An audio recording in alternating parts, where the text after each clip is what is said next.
Chapter 34.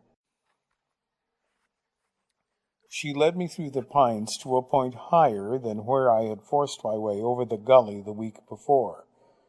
There was a path across with some rough-hewn steps. On the other side, over a further little rise, we came on a small hollow, like a minute natural amphitheater facing the sea. In the center of its floor, on a pedestal of unshaped rock, stood the statue. I recognized it at once. It was a copy of the famous Poseidon fished out of the sea near Euboea at the beginning of the century. I had a postcard of it in my room. The superb man stood, his legs astride, his majestic forearm pointed south to the sea, as inscrutably royal, as mercilessly divine as any artifact in the history of humanity, a thing as modern as a Henry Moore, and as old as the rock it stood on. Even then I was still surprised that Conscience had not shown it to me before. I knew a replica like that must have cost a small fortune, and to keep it so casually, so in a corner, unspoken of, again I was reminded of de Ducamp, and of that great dramatic skill, the art of timing one's surprises. We stood and looked at it. She smiled at my impressed face, then wandered on up to a wooden seat under the shade of an almond tree at the top of the slope behind the statue. One could see the distant sea over the trees, but the statue itself was invisible to anyone close to the shore. She sat naturally, without elegance, tacitly turning her clothes into a costume. It was a kind of undressing. I sat 3 feet away, and she must have known I was looking at her. The breathing space was over, but she avoided my eyes and said nothing. "Tell me your real name. Don't you like Lily?" "Splendid, for a Victorian barmaid." She smiled, but in a very token way. "I don't like my real name much better." Then she said, "I was christened Julia, but it's been Julie ever since." "Julie what?" "Holmes," she murmured, "but I've never lived in Baker Street." "And your sister?" She hesitated. "You seem very convinced about her." "Shouldn't I be?" Again she hesitated, then came to a decision. "We were summer born. My parents didn't show great imagination." She shrugged as if it was silly. "Her name's June." "June and Julie." "You mustn't tell Maurice." "Have you known him long?" She shook her head. "But it seems long." "How long?" She looked down. "I feel a kind of traitor. The last thing I'll do is sneak on you." And then again she gave me that look, searching and uncertain, almost reproaching me for being so insistent. But she must have seen I was not going to be put off again. She leaned forward a little, looking down at the ground. "We were brought here under completely false pretenses. A few weeks ago. In a way, it's absurd that we haven't walked out." I hesitated because my mind had leaped at once to Leverrier and Mitford, but I decided to save that card. "You've never been here before?" Her quick look of surprise seemed very genuine. "Why?" "I just wondered. But why do you ask?" "I thought that this might have gone on last year."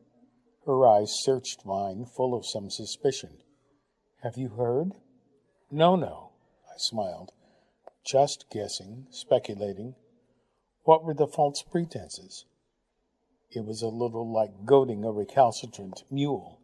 A very charming mule, but one that seemed scared of every step it took forward. She stared at the ground, searching for words. "I'm trying to say that, in spite of everything, we are here of our own free will, even though we're not at all sure what's behind.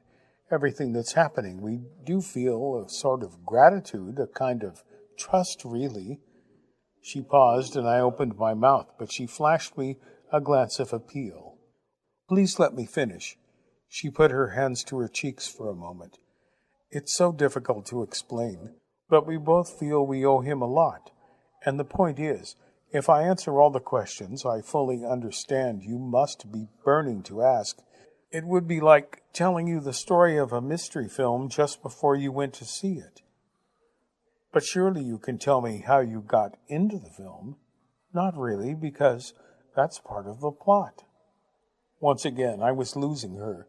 A huge bronze Maybug boomed round the upper branches of the almond. The statue below stood in the sun and eternally commanded the wind and the sea. I watched her face in the shadow, hanging a little, almost timid now. You're, I don't know, being paid to do this? She hesitated. Yes, but what? It's not that, the money. Just now down there you didn't seem at all sure you liked what he's making you do. It's because we never know how much of what he tells us can be believed. You mustn't think we know everything where you know nothing. We've been told a lot more about what he's trying to do. But it may only be more lies. She shrugged. If you like, we're a few steps further into the maze. That doesn't mean we're any nearer the center than you. I left a silence. You have acted at home? Yes. Not really professionally. At university? She had a wry smile. There's something else. There is a sense in which he perhaps can hear everything we say. I can't tell you how, but I think he'll understand by the end of today. She quickly forestalled my skepticism. Nothing to do with telepathy. That's just a blind, a metaphor. Then what? If I tell you, it would spoil it. I will tell you one thing. It's a unique experience, quite out of this world. Literally out of this world. You've had it? Yes. It's one reason June and I have decided to trust him. It's not something that could be created by an evil mind. I still don't understand how he can hear what we say. She contemplated the empty miles of sea. If I'm not explaining, it's also because I'm not sure that he won't hear, because you tell him. For God's sake, I've just said I wouldn't dream of giving you away. She looked briefly at me, then out to sea again. Her voice dropped. We're not sure if you're what you say you are, what Maurice has told us you are. But that's mad. I'm only trying to explain that you aren't the only person who doesn't know what to believe. You could be hiding from us, in spite of appearances. You only have to cross the island. The school's there. Ask anyone, I said. And what about all the others here? They're not English, and absolutely under Maurice's thumb. We hardly see them anyway. They've only been here very briefly. You mean I've been hired to fool you? It is possible. Jesus. I looked at her, trying to force her to admit it was ridiculous, but she remained obstinately serious. Come on, nobody could act that well. That did extract a faint smile. I have rather felt that. Surely you can get away.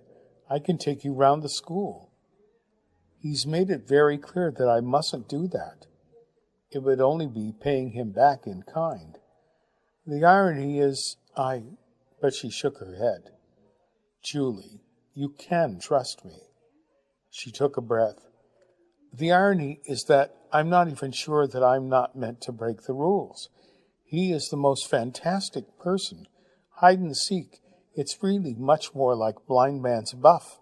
Being spun so much that you lose all sense of direction. You begin to see double, triple meanings in everything he says and does. Then break the rules and see what happens. Again she hesitated, then gave me a rather more sincere smile. It seemed to suggest both that she wanted to trust me and that I must be patient with her. Would you like it if this whole thing was called off, ended tomorrow? No.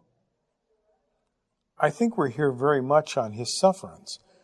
I tried once or twice to suggest that to you. I got the message. It's all so fragile, like a spider's web, intellectually, theatrically, if you like. There are ways we could behave that might destroy it all at once. She gave me another look. Seriously, I'm not playing games now. Has he threatened to call it off? He doesn't have to. If we didn't feel we were going through the most extraordinary experience of our lives, I know he can seem absurd, maddening, an old ham, but I think he's discovered a clue to something. Again, she did not finish the sentence. Which I'm not allowed to know. Something we might all kick ourselves for having spoiled. She said, I'm only just beginning to glimpse what it may be about. It's not that I could tell you coherently, even if there was a silence. Well, he obviously has powers of persuasion. I presume that was your sister last night. Were you shocked? Only now I know who she was, she said softly. Even twin sisters don't always have the same views on things. After a moment she said, I can guess what you must be thinking, but there hasn't been the slightest sign of... We shouldn't still be here if there had been. Then she added, June's always been less of a prude about that sort of thing than me. Actually, she was nearly sent... She broke off at once, but it was too late. I saw her make a little gesture of prayer, as if to crave forgiveness for the slip. I grinned at the grim little expression that appeared on her face. I'd have known about you at Oxford. So why was she nearly sent down from the other place? Oh, God, I am a fool. She gave me a look of dry entreaty. You mustn't tell him. I promise. It was nothing. She modeled in the nude once, for a joke, and it got out. What did you read? She smiled gently. One day, not yet. But you were at Cambridge. She gave a reluctant nod. Lucky Cambridge. There was a little silence. She spoke in a lower voice. He's so shrewd, Nicholas. If I tell you more than you're meant to know, he'll cotton on at once. He surely can't expect me to go on swallowing the Lily thing. No, he doesn't. You needn't pretend to. So all this could be part of the plot? Yes, in a way it is. She took a deep breath. Very soon your credulity is going to be stretched even further. How soon? If I know him within an hour from now, you won't know whether to believe a word of everything I've just been saying. That was him in the boat? She nodded. He's probably watching us at this moment, waiting for his cue. I looked cautiously past her through the trees toward the direction of the house, felt like turning and looking behind me. I could see nothing. How much longer have we got? It's all right. It's partly up to me. She bent and picked a sprig of oregon from a bush beside the bench and smelt it. I stared into the trees below us, still searching for a glint of color, a movement, trees and a very elusive wood. She had, of course, neatly preempted the 1,000 questions I wanted to ask. But about her I was getting, if not many factual, at least some psychological and emotional answers. I imagined a girl who had perhaps been a little bit of blue-stocking, despite her looks, certainly more an intellectual than an animal creature, but with a repeated and teasing hint of something dormant there, waiting to be awakened, for whom acting at university must have provided some sort of release. I knew she was still acting in a way, but I felt it was defensive now, a way of hiding what she felt about me. It seems to me there's one part of the plot that does call for a little collaboration, I added, rehearsal discussion. Which is that? You and me. She smoothed her skirt over across to knee.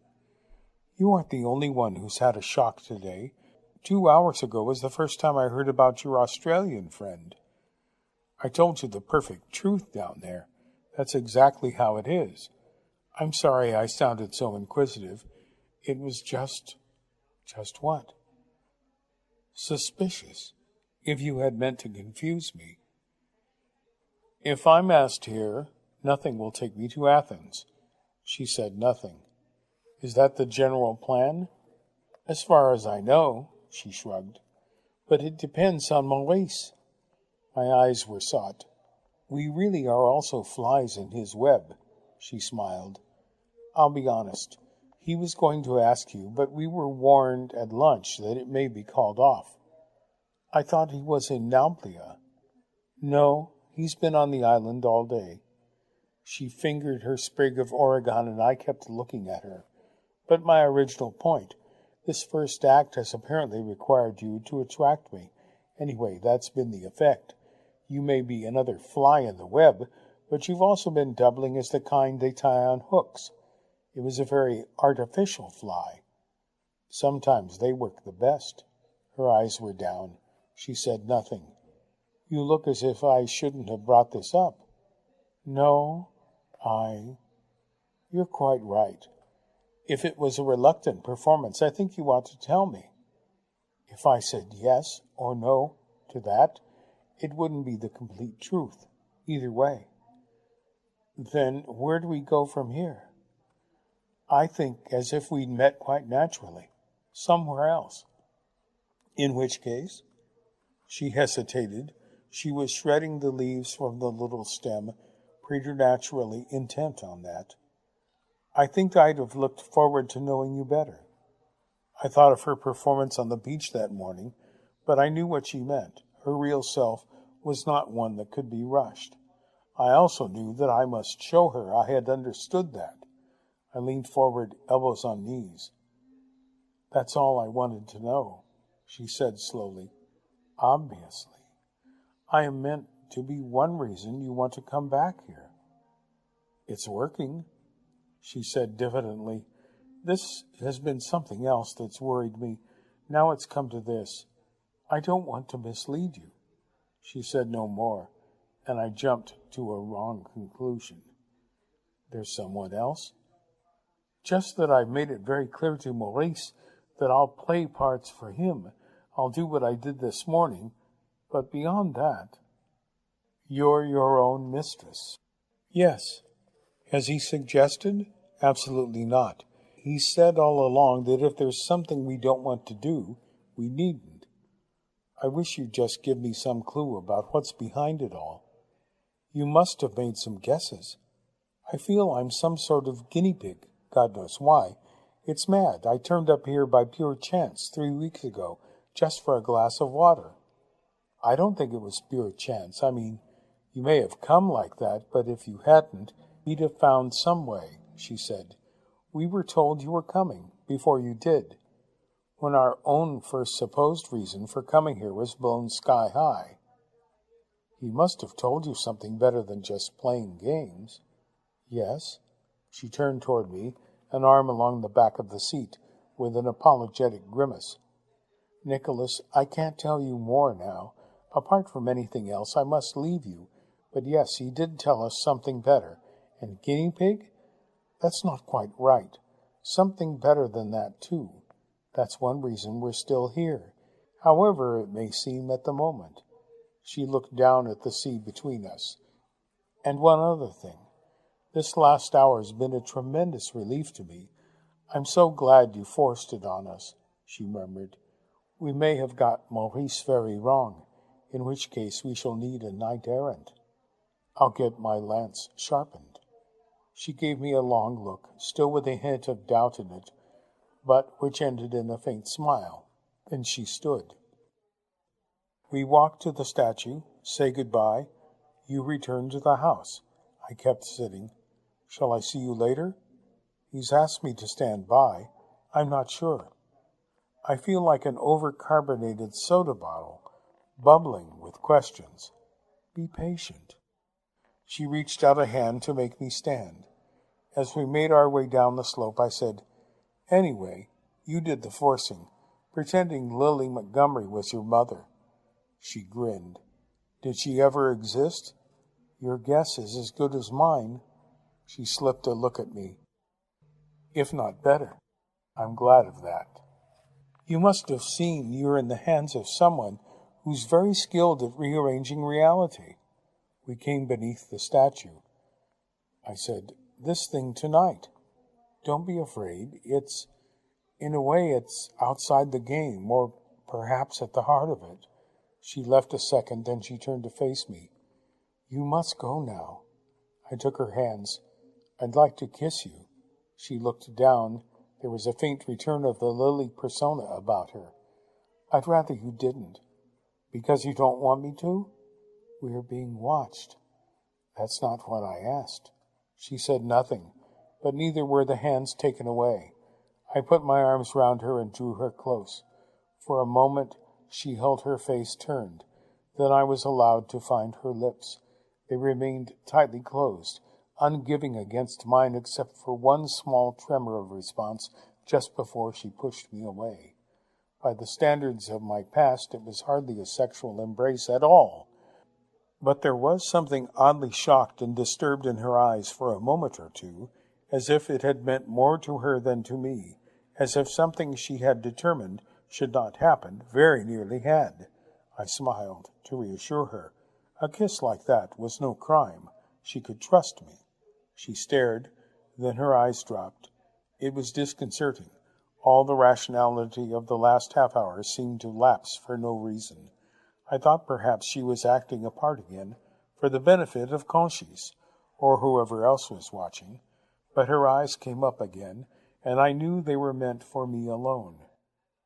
If I ever find you were lying to me, I won't go on. She turned before I could answer, and began walking away, quickly, almost hurriedly. I watched her for a few moments, then turned to look back across the gully. I was in two minds whether to follow her. She was going down between the pines toward the sea. In the end, I lit a cigarette, gave the magnificent but enigmatic Poseidon one last glance, and started toward the house. Just before the gully, I looked back. There was one flash of white among the foliage, then she was gone. But I was not to be left alone. No sooner had I climbed the steps on the far side of the gully than I saw Conchis. He was standing some 40 yards away, his back to me, and he appeared to be watching, through binoculars, some bird high in the trees beyond him. As I walked toward him, he lowered the glasses and turned, and made as if he had just seen me. It was not an impressive piece of acting, but then I hadn't realized that he was saving his talents for the scene to follow.